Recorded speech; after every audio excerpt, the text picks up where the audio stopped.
Uma das seleções mais badaladas da Copa do Mundo saiu da competição sem qualquer impacto. Portugal tinha um dos times mais fortes do torneio, mas se viu envolvido.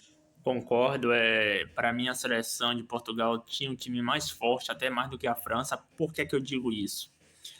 Porque se você olhar para a França, ela tinha alguns setores que não era com tanta qualidade. Por exemplo, o meio de campo. A zaga também, se não me engano, não era tão forte. Portugal, para mim, era mais completa. Tinha um ataque forte, tinha uma zaga muito boa, tinha os laterais muito bons. O meio de campo se destacava muito também. E o ataque, porque tinha Cristiano Ronaldo, mas também tinha Rafael Leão. Então, para mim, Portugal era, no papel, a melhor seleção da Copa. Até mais do que a França. Até porque a França você tinha que contar com o ego do Mbappé também, né?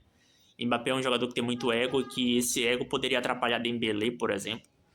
Então, para mim, a seleção de Portugal era a seleção favorita pelos nomes que tinha, não pela camisa, mas pelo nome que tem. E o que a gente viu na prática foi completamente diferente. Em uma polêmica sem sentido e foi refém de decisões que tomou ao longo do ciclo. O senso comum apontou a dependência de Cristiano Ronaldo como principal problema, mas a eliminação nas oitavas de final da Copa vai muito além da presença do craque. Tudo começou anos antes, em um processo confuso que nunca deu a Portugal um direcionamento claro. Neste vídeo, eu vou te explicar o maior erro de Portugal na Copa do Mundo e como Jorge Jesus, o novo técnico, pode corrigi-lo. As críticas a Cristiano Ronaldo não surgiram do nada. Aos 41 anos, ele já não consegue oferecer a mesma mobilidade ou participar da pressão durante todo o jogo. Contra a Espanha, tocou apenas. A verdade é que a seleção de Portugal jogou muito mal. A bola nem chegava em Cristiano Ronaldo, então fica difícil eu criticá-lo. Não porque eu gosto dele, mas é porque a bola nem chegava nele. Eu acho que a seleção de Portugal faltou jogar um pouco mais para Cristiano Ronaldo. Eu não diria que tinha que jogar completamente para Cristiano Ronaldo, mas poderia ter jogado um pouco mais. Então a bola não chegava, a sensação que eu tinha é que Portugal estava muito mal treinada, jogadores muito mais individuais do que coletivo. Não gostei da seleção de Portugal, não gostei desse treinador que, para mim, treinou a seleção de Portugal muito mal. 19 vezes na bola e passou longos períodos isolado entre os zagueiros. Portugal precisava chegar à área, mas seu centroavante dependia de uma equipe capaz de aproximar o jogo dele. Essa conexão quase nunca apareceu. Gonçalo Ramos poderia pressionar mais, correr nas costas da defesa e abrir outros caminhos. Ainda assim, a troca de centroavante não resolveria tudo. Portugal reunia vários jogadores que preferiam receber a bola no pé. Vitinho. Para mim, os jogadores de Portugal entraram nessa Copa jogando para si mesmo. E quando você entra numa Copa do Mundo jogando para si mesmo, a tendência é dar tudo errado. Bruno Fernandes, Bernardo Silva e João Félix buscavam zonas parecidas. Quando eles se aproximavam, o time aumentava a posse, mas reduzia os movimentos em profundidade. Ronaldo era a limitação mais visível. A origem do problema estava em outro lugar. Pedro Proença assumiu a Federação Portuguesa em fevereiro de 2025 e herdou Roberto Martins. Existiam dúvidas sobre a permanência do treinador. José Mourinho. Sobre Bernardo Silva, que Copa horrível, hein, Bernardo? Que Copa horripilante. Ele estava mais preocupado em brigar do que jogar bola. Era citado como o nome desejado pelo novo presidente. Martins sobreviveu graças aos resultados. Portugal eliminou a Dinamarca, venceu a Alemanha e conquistou a Liga das Nações contra a Espanha. O título lhe deu força e tornou uma troca difícil, mas ele nunca foi unanimidade. A permanência dele jamais produziu alinhamento. Proença estabeleceu que... Para mim foi um treinador muito fraco, porém teve coragem de substituir Cristiano Ronaldo. Isso eu tenho que admitir que ele teve essa coragem, mas para mim um treinador que treinou assim a seleção de Portugal muito mal mesmo. Treinador fraco para a seleção. Aí, antes das quartas de final, seria um mau mundial. Portugal tinha elenco, experiência e profundidade para disputar o título. Martins falava de outra maneira. Evitava colocar a seleção entre as favoritas e dizia que existiam dois mundiais. Primeiro a fase de grupos, depois o mata-mata. Na Copa, a diferença virou uma decisão concreta. Portugal chegou à última rodada da fase de grupos disputando o primeiro lugar com a Colômbia. Somente a vitória colocaria a seleção em uma rota mais favorável. Mesmo assim, a seleção de Portugal não teve nenhum grande jogo nessa Copa do Mundo. Muito mal mesmo, cara. Não tem nem como defender. E dizer que o problema é Cristiano Ronaldo, eu acho que... Não, cara, o problema não é só Cristiano Ronaldo, porque a bola nem chegava nele. O problema é a seleção de Portugal que não criava, não só para Cristiano Ronaldo, como não criava para ninguém. A seleção de Portugal tinha muita pouca criatividade. A verdade é essa. Sim, Portugal jogou sem urgência, criou pouco, permitiu 24 finalizações e terminou no 0-0. Depois da partida, Martínez minimizou a diferença entre terminar em primeiro ou segundo. Também valorizou o fato de ter utilizado 21 jogadores. A escolha teve consequência imediata. O segundo lugar colocou a Croácia no primeiro mata-mata e a Espanha logo nas oitavas. Portugal encontrou uma das seleções mais fortes da competição 2 jogos antes da semifinal. A federação cobrava uma campanha. Cara, o jogo de Portugal contra a Espanha, que jogo ruim, cara. Tanto da seleção de Portugal quanto da seleção da Espanha. Que jogo ruim. Eu assisti esse jogo e o que me deu sono não tá escrito. Longa.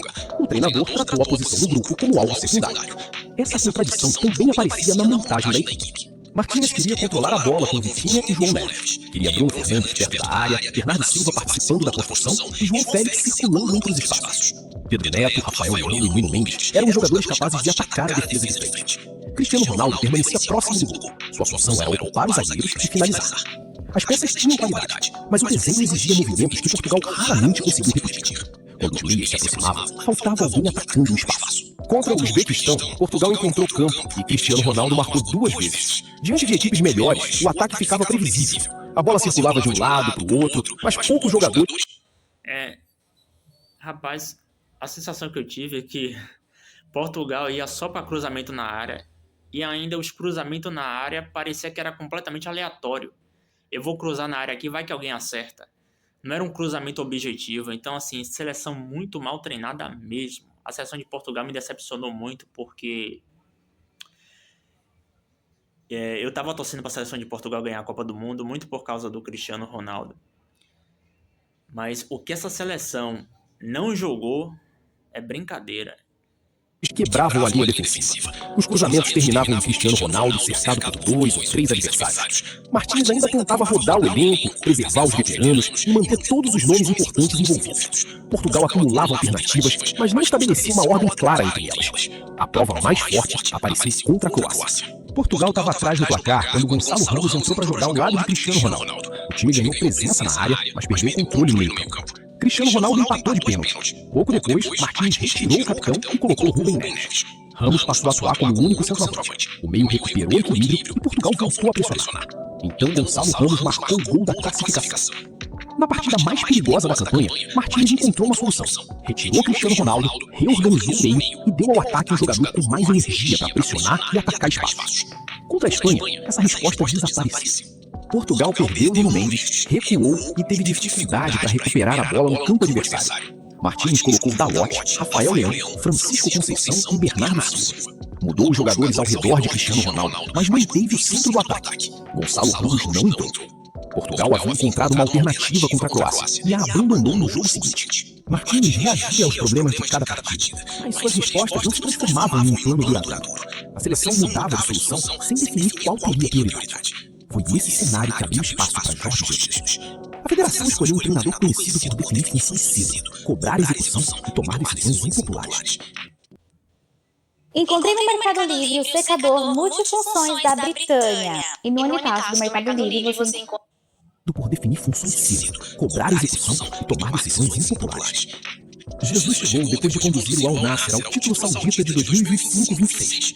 Cristiano Ronaldo marcou 29 gols em 33 partidas sob seu comando. Ao mesmo tempo, foi substituído 16 vezes. Esse dado importa muito. Jesus conseguiu manter Cristiano Ronaldo produtivo sem tratá-lo como um jogador obrigado a permanecer em campo durante todos os...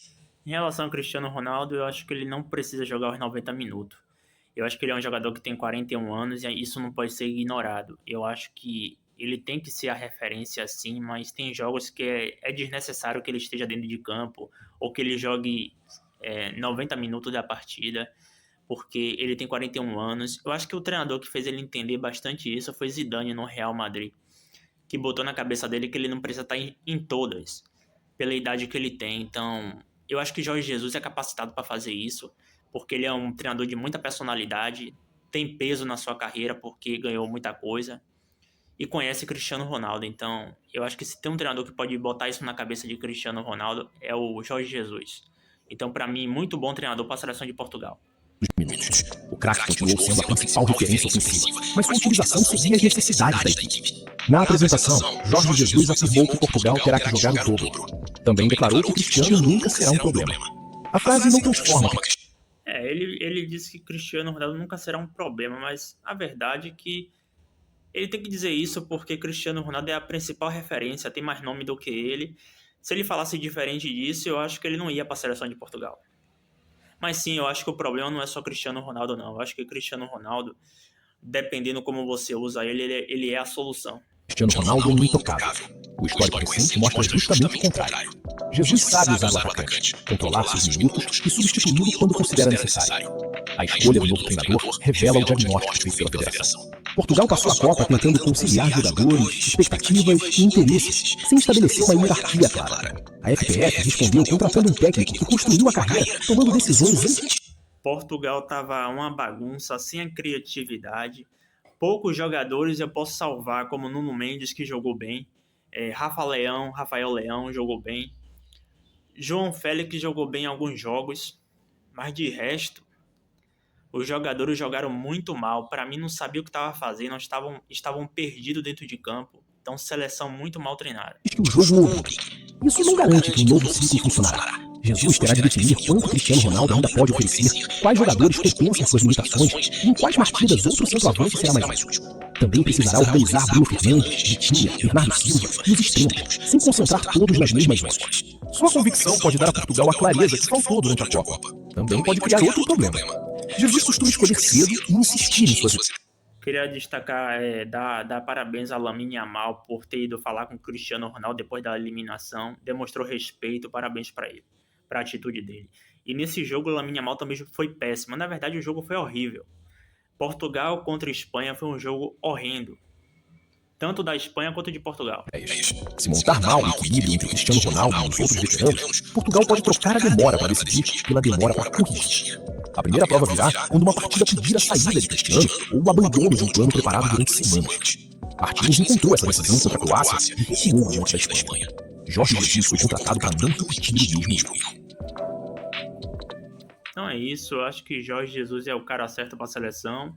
Mourinho eu acho que não, porque a seleção já está desunida. Com Mourinho eu acho que fica pior. Porque Mourinho ele incendeia o lugar que ele vai. Para mim ele não é o cara para essa seleção. Mas é isso, gostou? Vem comigo.